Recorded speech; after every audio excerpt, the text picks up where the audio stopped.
Do you feel overlooked, ignored, passed by, maybe on purpose? My friends, I want to tell you there are leaders in our midst that have been overlooked. It could be you. Do you feel overlooked? Do you feel like you're one of those people back at the grade school recess, or you're on a team and the teacher, the coach, picks two captains. Everybody lines up, and one by one, the captain picks this person, this captain picks that person, captain, that person, then that person, and that person, and that person, and way at the end of the line is you.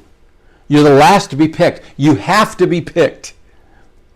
It's that kind of thing.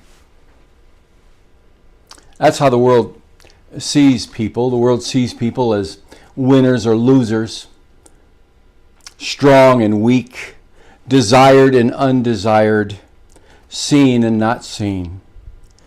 The first pick on the team and the last pick on the team. Overlooked, ignored, insignificant. But the world doesn't see what God sees. God often chooses the overlooked for His glory. That's a phrase from the movie series The House of David. And this was Saul's daughter, Michal, talking to David, who was overlooked. And she said once again, God often chooses the overlooked for His glory, for His purpose. If you feel overlooked, my friend, you're not alone. When God wanted Samuel to anoint a new king out of the family of Jesse, He comes to Jesse's house, and basically Jesse lines up his sons. Oh, there was one that wasn't there. David. He wasn't even in the lineup. He was out tending sheep. Not even under consideration. From their family's point of view, from Jesse's point of view, from all the brothers' point of view. Samuel, as he looks at the boys, he first thinks it's Eliab, who is he was the oldest, strong, handsome, rugged. He's the ideal fit, so to speak. But in 1 Samuel 16:7 it says, "But the Lord said to Samuel, do not consider his appearance or his height, for I have rejected him." He's not the guy. The Lord does not look at the things that people look at.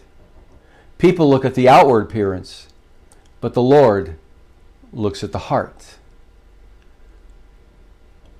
Overlooked by man, significant to God. And then there's Gideon. Gideon is chosen to be a judge for the people of Israel. This was even before kings.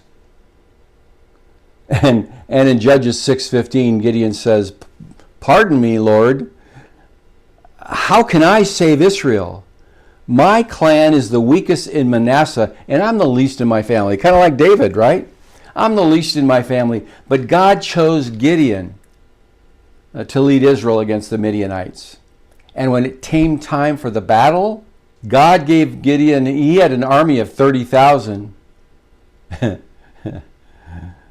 But God wanted him to only go with 300 men. And Gideon, the weakest in the clan in Israel, the weakest clan in Israel, and the least in his family, led Israel to victory and became their leader for the next 40 years. Unknown by others, passed by others, yet chosen by God. God sees what others don't see and chooses the overlooked. I've been passed by my whole life. Maybe you have too, my friend. In the world of work and career, I've been passed by, some management positions, some management opportunities. And in one case, get this, in one case, I was chosen to be the interim manager while they looked for a better manager. How do you like that one?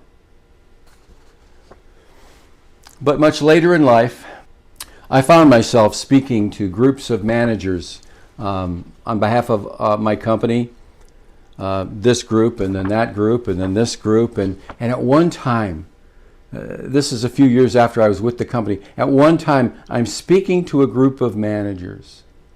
And in that group was the son of one of the executives. And he goes to the executive and he says, "Why have they kept him hidden for so long?" Yes, I've been overlooked. I've been passed by.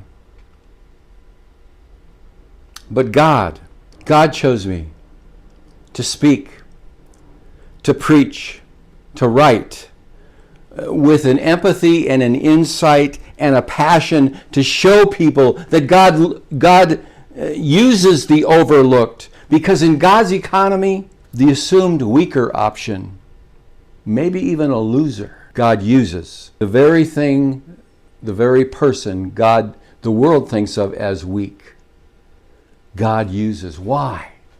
Why does God use the overlooked, the smaller, the weaker, the loser? Why does God choose them to lead or to speak with authority or to use God's words and speak into a group of people? To stir up their emotions, to stir up their passion, to give them direction, to change their trajectory, to change their very life. Through Paul, God says, "My grace is sufficient for you, for my power is made perfect in your weakness, in weakness." God chooses the overlooked and the weak for His glory. And so there are a few things, my friend, that I want you to keep in mind. If you've been overlooked, if you've been passed by, if you've been thought of as insignificant. God chose Gideon and David, both insignificant in the world's terms. And not one of Jesus' disciples was considered a spiritual authority of the day, and yet they're the ones that founded the church. God knows your heart. And if your heart is open to His leading, you could make a huge difference in His kingdom. Through Samuel, he talks to Saul about David. He says this, "Now your kingdom will not endure. The Lord has sought out a man after His own heart and appointed him to be the ruler of the people, because you've not kept the Lord's command." My friend, God may use you in seemingly unseen ways that turn out to make a big difference. In Zechariah 4 verse 10 it says, "Do not despise these small beginnings, for the Lord rejoices to see the work begin, to see the plumb line in Zerubbabel's hand." Zerubbabel was the king at the time, and they were talking about the rebuilding of the temple. And there's nothing smaller than holding a plumb line to make sure that things are square, the things are set right. And Zerubbabel, the king, was willing to do such a menial task. The beginning was small. It didn't happen right away. But God used that. And by the way, I've spoken of this, and there will be a link up here where you can go see the story of small beginnings.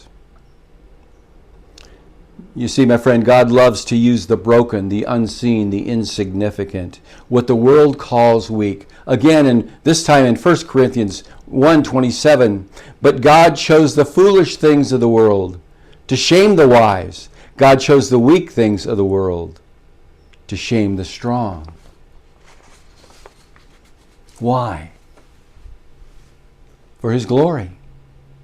So that people would see that it's God, not people, God, not man, that makes the difference, that changes the world, that transforms hearts.